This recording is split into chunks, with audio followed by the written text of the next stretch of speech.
बिहार का दानापुर गांव। मुखिया की बेटी कमलेश्वरी की हल्दी की रस्म चल रही थी।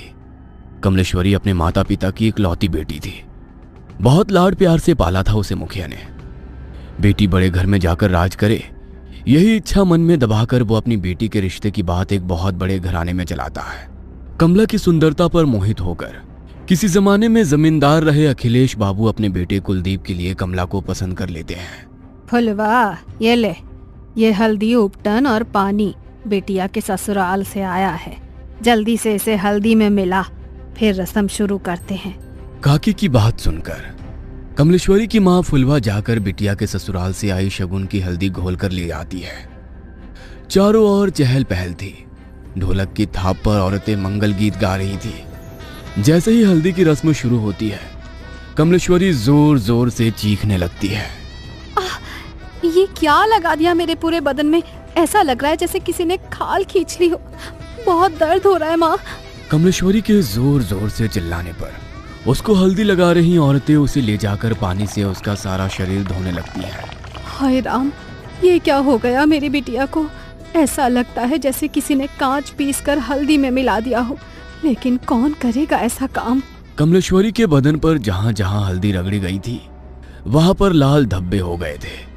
दर्द से दुल्हन बुरी तरह छटपटा रही थी और उसकी माँ और बड़ी माँ उसके घावों पर मलहम लगा रही थी। छोटी, मुझे तो ये कोई सामान्य घटना लगती है। अरे घर में बाहर का है कौन? ऐसे कौन बेटिया की हल्दी में कांच मिला गया? कोई छोटी मोटी बात है क्या? अरे वो तो शुक्र है कि मुंह पर नहीं लगाया था, वरना पूरा चेहरा बिगड़ जाता बेचारी का। मेरा तो दिमाग ही काम नहीं कर रहा है जीजी। कौन हमारी कमला से जलेगा? इसने क्या बिगाड़ा है किसी का? शादी ब्याह का माहौल था। दोनों देवरानी जेठानी वैसे तो इस घटना से अंदर तक डर गई थी, लेकिन फिर भी इस समय कुछ भी सोचने के लिए उनके पास ज्यादा समय नहीं था। 2 दिन में कमला की शादी थी। घर में ढेरों मेहमान जमा थे। उनके खाने पीने की व्यवस्था करने के अलावा दोनों देवरानी जेठानी को तमाम रस्में पूरी करनी थी। इसलिए इस बात को यहीं दबाकर वो शादी की तैयारियों में जुट जाती हैं। अगले दिन सुबह, माँ, कमला के ससुराल से शादी का जोड़ा और शगुन आया है, जाओ जरा देखो तो। एक बड़ी सी गाड़ी से 2 नौकर जैसे दिखने वाले आदमी गाड़ी से नीचे उतरते हैं और बड़े से थाल में लाल रंग के कपड़े से ढका हुआ शादी का शाही जोड़ा और गहने कमला की माँ फुलवा को सौंप देते हैं। बड़ी माँ ने संदेश भिजवाया है, शाम के समय दुल्हन को यही खानदानी जोड़ा और गहने पहनकर तैयार होना है। और हाँ, उन्होंने खास एक बात का ख्याल रखने के लिए हिदायत दी है कि इस जोड़े पर किसी की भी बुरी नजर ना पड़ने पाए। वो काली नजर और अपशगुन जैसी बातों पे बहुत यकीन करती हैं, इसलिए खास तौर पर इस जोड़े को एहतियात से रखने को कहा है। आप फिक्र ना करें, कमला और उसका ये जोड़ा अगले 2 दिनों के लिए हमारी अमानत है। हम पूरा ख्याल रखेंगे। फुलवा वो बड़ा सा थाल लेकर तेज कदमों से अपने कमरे में जाती है और एक बड़े से संदूक को खोलकर पूरा थाल ऐसे ही उसमें रख देती है। पूरा दिन शादी का भाग दौड़ में बिताने के कारण फुलवा को याद ही नहीं था कि उसने कमला को उसके ससुराल से आया जोड़ा दिखाया ही नहीं है। अगले दिन दोपहर 4 बजे, फुलवा, अरे कमला को तैयार करने का समय हो गया है। इसके ससुराल से जोड़ा आया था ना, कहाँ रखवाई हो? जाओ ले आओ। चूड़ी पहनाकर हम शगुन कर देते हैं, उसके बाद इसकी सहेलियां मिलकर उसको सजा देंगी। मेरे तो ध्यान से ही उतर गया है जीजी। एक बार खोलकर देखा भी नहीं मैंने कि उन्होंने क्या क्या सामान भिजवाया है। फुलवा तेजी से पल्लू अपनी कमर में खोसते हुए अपने कमरे में जाती है और संदूक खोलकर वो थाल लेकर सीधा कमला के कमरे में पहुंचती है। ए छोटी, ये क्या भिजवाया है इसके ससुराल वालों ने? अरे दिमाग तो ठिकाने पर है। ये लाल रंग के शगुन के जोड़े के साथ काले रंग की चूड़ियां कौन भिजवाता है? अरे ये तो अपशगुन होता है। कहने को तो इतने बड़े लोग हैं, लेकिन क्या यही समझदारी है इन ऊंची हवेली वालों की? अरे नई दुल्हन को काली चूड़ियां कौन पहनाता है भला? हाँ जीजी, ये सब मैं क्या जानूं। अब इसके ससुराल से आया है तो मैंने तो ऐसे का ऐसा ही उठाकर संदूक में बंद कर दिया था जीजी। अब हो सकता है बड़े लोग हैं, उनके कुल में कोई परंपरा हो नई दुल्हन को काली चूड़ी पहनाने की। अरे आधी जिंदगी बीत गई है हमारी, हमने तो कभी नहीं देखा कि किसी दुल्हन के लिए ससुराल से काले रंग का जोड़ा या चूड़ियां आई हो। अरे शादी सिर्फ उनकी बहू की नहीं हो रही, अरे हमारी बिटिया की भी हो रही है। मैं तो कहती हूँ कि काली चूड़ी को हटा दे और लाल चूड़ी पहनाई से सुहाग जोड़े के साथ। अरे नहीं जीजी, वो जो नौकर आए थे ना इस जोड़े के साथ, वो खास तौर पर कह गए थे कि छोटी बहू जी को यही जोड़ा पहनाकर तैयार करना है। कमला की माँ की बात सुनकर उसकी जेठानी कमला के हाथों में वही काली चूड़ियां पहना देती है। कमला के ससुराल से आया हुआ लहंगा बहुत ही शानदार था। लहंगे को देखकर ऐसा लगता था जैसे किसी रानी महारानी की पोशाक हो। जैसे ही कमला की सहेलियां दुपट्टा कमला को पहनाने लगती हैं, तभी एक सहेली जोर से चीखती है और वो 2 कदम पीछे हट जाती है। क्या हुआ मीना, तू चिल्लाई क्यों? ये देख, तेरे दुपट्टे का एक कोना गायब है। ऐसा कौन करता है? इस तरह का कटा फटा लहंगा दुल्हन को कौन भिजवाता है?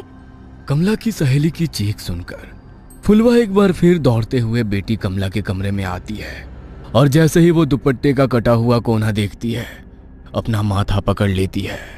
हाय राम, ये क्या अपशगुन हुए जा रहे हैं? मुझे तो समझ ही नहीं आ रहा। भगवान, ऐसी क्या भूल हो गई है हमसे? पता नहीं इस कमला का ब्याह शांति से निपटेगा या नहीं। अरे माँ, जाने दो ना, जिसने सिला है उसी से गलती से कट गया होगा। और ये माधुरी है ना, ये ऐसे पहनाएगी कि ये हिस्सा नजर ही नहीं आएगा। बेटा गलती से कटता तो ऐसे ना कटता। तेरा दुपट्टा देखकर साफ समझ में आ रहा है कि किसी ने जानबूझकर इसका एक दुपट्टा काट कर निकाला है। अरे माँ जी, ऐसा क्यों करेंगी? और ऐसा तो हो नहीं सकता कि यहाँ भेजने से पहले उन्होंने लहंगा देखा ना हो। जरूर दर्जी से गलती से कट गया होगा। फुलवा अपने पति के पास जाकर, ए जी सुनिए ना, कुछ तो अपशगुन हो रहा है, कुछ तो है जो ठीक नहीं है। हम ये शादी करके ठीक तो कर रहे हैं ना? बार बार ऐसे संकेत मिल रहे हैं कि कुछ अनहोनी होने वाली है। अरे तुम औरतें बस शगुन अपशगुन ही करती रहो हर समय। इतने बड़े घर का रिश्ता ढूंढ कर लाया तेरी बेटी के लिए। नौकर चाकर राजमहल सब है उनका, और क्या चाहिए तुझे? सारा जीवन दिया लेकर ढूंढोगी तब भी ऐसा लड़का नहीं पाओगी अपनी बेटी के लिए। हाँ। पति की गुस्से से भरी आवाज सुनकर फुलवा चुपचाप जाकर मंडप सजाने लगती है। जयमाल के लिए पूरी तैयारियां हो चुकी थी। कुलदीप आकर अपने स्थान पर बैठ गया था। दूसरी ओर से कमला को उसकी सहेलियां पकड़कर मंडप की ओर ले जा रही थी। कुछ पल पहले शर्म से लाल होता उसका चेहरा धीरे धीरे बदलने लगा था। अचानक ही उसके चेहरे के हाव भाव बदलने लगते हैं और वो उसका हाथ पकड़कर लेकर आती उसकी सहेलियों को पूरा जोर लगाकर दूर धकेल देती है।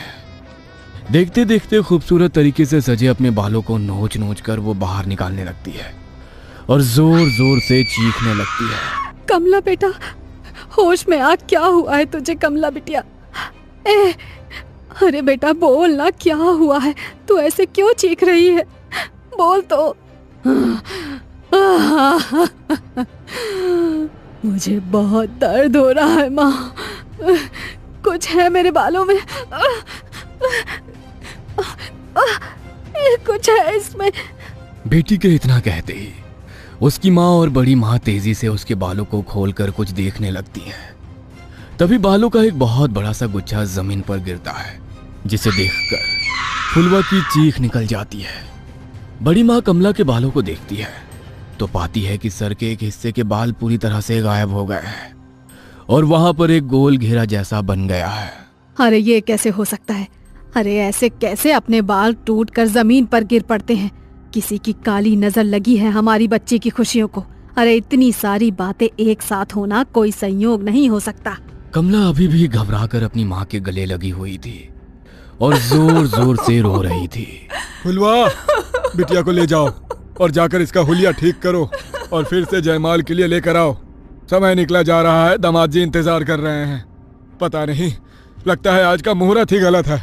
आप बिल्कुल भी फिक्र मत करिए बहन जी, कमला अब सिर्फ आपकी जिम्मेदारी नहीं है, वो हमारे घर की बहू भी है। मैं समझ सकती हूँ कि उसके ऊपर इस घटना का कितना बुरा प्रभाव पड़ा है। हमसे जो संभव हो सकेगा हम वो सब करेंगे, लेकिन फिलहाल मुहूर्त निकला जा रहा है। शुभ मुहूर्त पर शुभ काल कर लेते हैं। बाकी बिटिया की मानसिक स्थिति का हम हवेली में पूरा ख्याल रखेंगे। और हाँ, बात को ऐसे ही जाने नहीं देंगे, आप बेफिक्र रहिए। अपनी सास शशि की बातें सुनकर कमला थोड़ी शांत हो गई थी।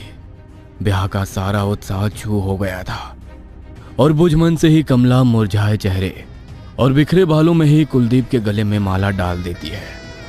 फेरों के बाद 1 मिनट ठहरे बहन जी, क्या काले रंग की चूड़ियां बेटी को पहनाने की आपके यहाँ कोई रस्म है क्या? अरे नहीं, उल्टा हमारे यहाँ तो बहुत अपशगुन मानते हैं, लेकिन आपने भिजवाई तो हमने मजबूरन पहना दी।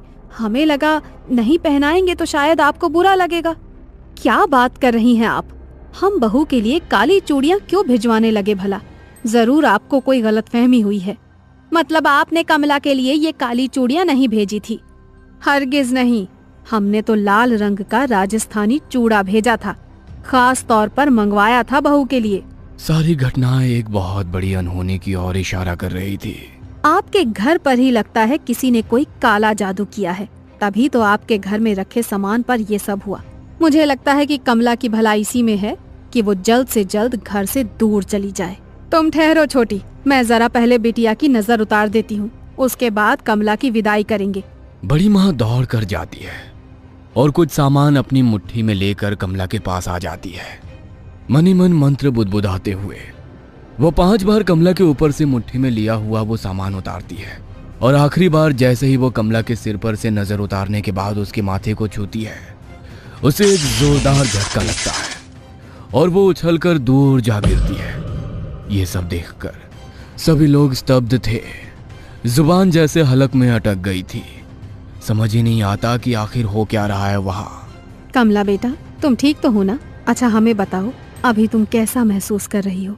ठीक हूँ मैं माँ जी, चिंता मत करो, उनका पैर फिसल गया होगा इसीलिए गिर पड़ी। अपने मन में कोई वहम मत लाओ।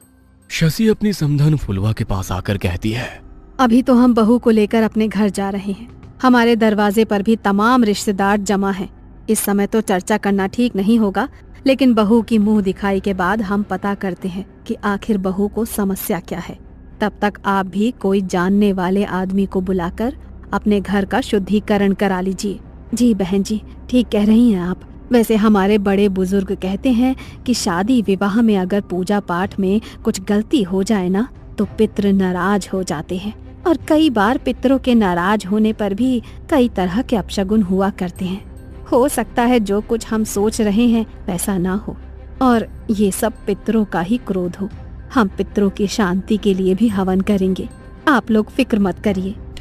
दोनों समधन गले मिलकर एक दूसरे से विदा लेती हैं और बारात कमला को लेकर विदा हो जाती है।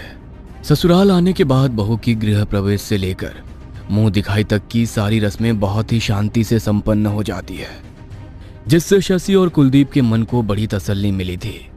उन्हें लग रहा था कि शायद जो भी बला थी वो बहू के मायके में ही पीछे छूट गई और ये सब शांत हो गया हो।